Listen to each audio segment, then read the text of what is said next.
How's it going, everyone? So today I'm going to talk about the best exercise to activate your chest muscles. So I've been getting a ton of questions from subscribers. They want to know, how do you finally feel it in your chest muscles?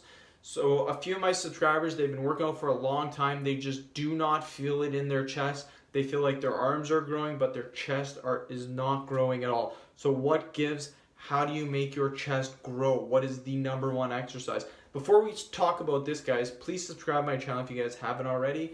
It really helps my channel grow, and I do appreciate that. So the number one exercise, the exercise that I've been using since the day I started bodybuilding, powerlifting, strength training into the fitness industry, you guys. The number one exercise that I recommend doing to grow your chest, to stretch it, is going to be the dumbbell fly, you guys. That's right, the dumbbell fly. Now, there's been some controversy over this exercise for a long time. Some people are going to tell you it's an awful exercise. It's going to hurt you, blah, blah, blah. It's going to hurt you. Look at Arnold Schwarzenegger. It was a staple in his exercise regimen for the longest time until the day he retired. He even said stretching the chest muscles is best done with dumbbell flies, you guys. And it was a staple in his workout. Since I started working out, you guys, I have done the dumbbell fly. And you guys can check my chest out.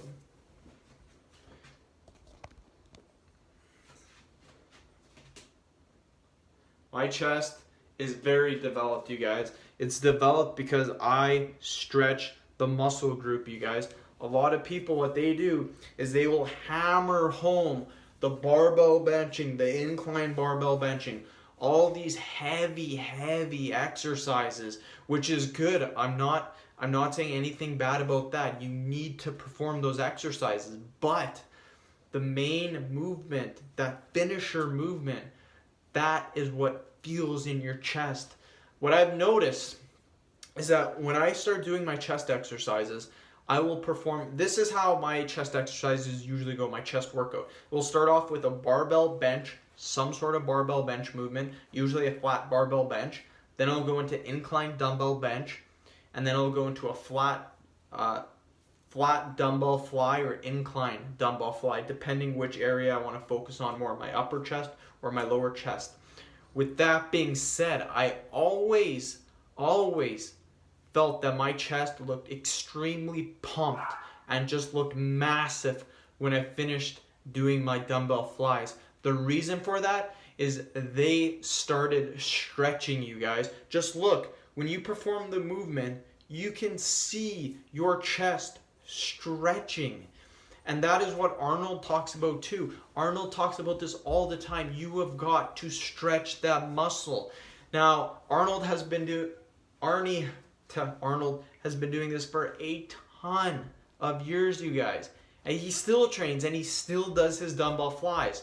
Now, you can go with all the science you want.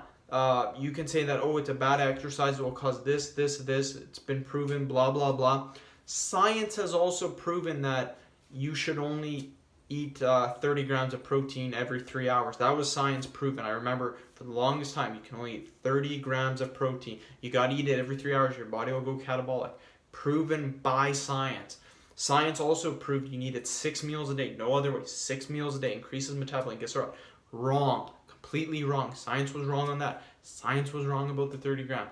Science isn't always correct. I do recommend that on my channel for the most part. But experience is one thing that you need to take into account as well. Speaking of Arnold Schwarzenegger, guess what? His experience matters, you guys. That stretching movement, that is what counts. That is hands down the best exercise that you can possibly do for your chest. Now, what is another great exercise that I love? And that's not going to be your conventional barbell exercise, your barbell bench, your incline barbell bench, your incline dumbbell flies.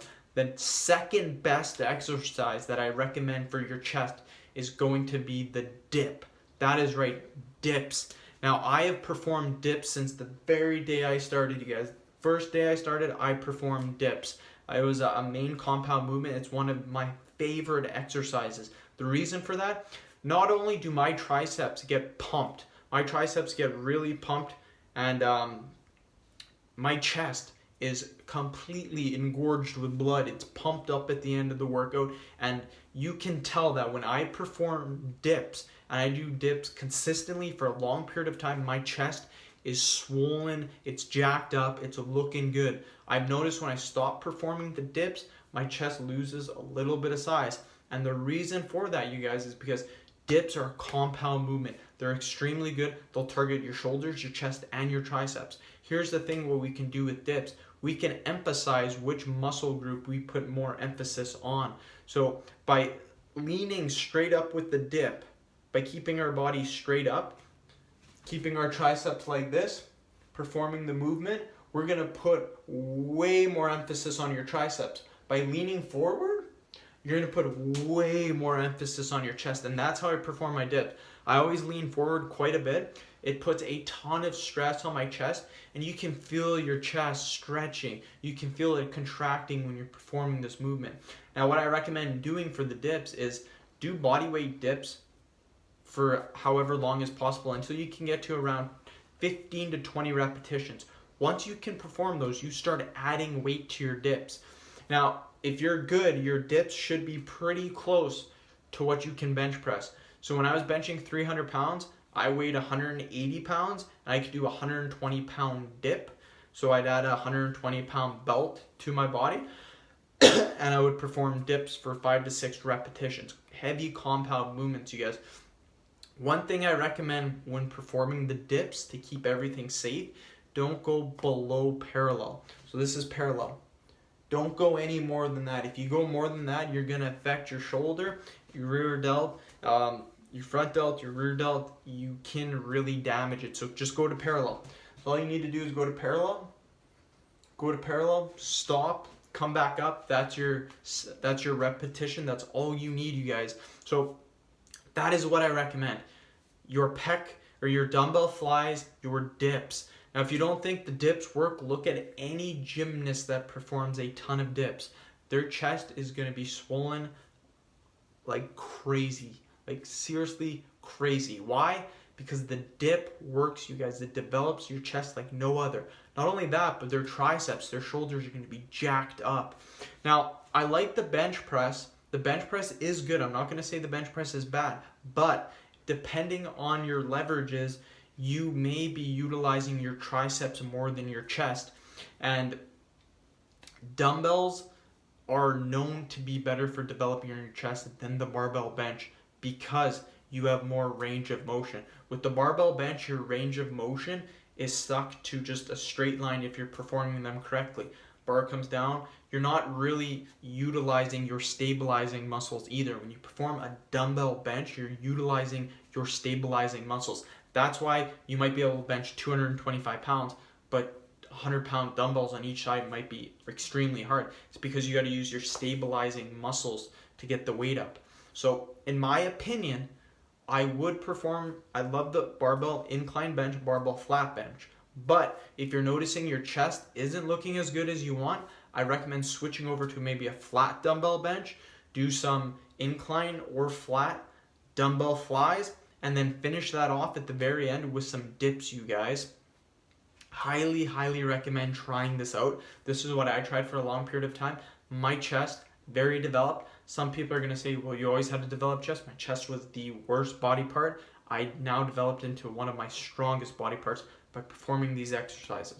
So we're going to keep it short, you guys. End the video. Please subscribe to my channel again if you haven't already. Share the video, like it. Also, if you're interested in online personal training from me, my email address is in the description box. Send me a quick email. We can go over some stuff. Thanks for watching.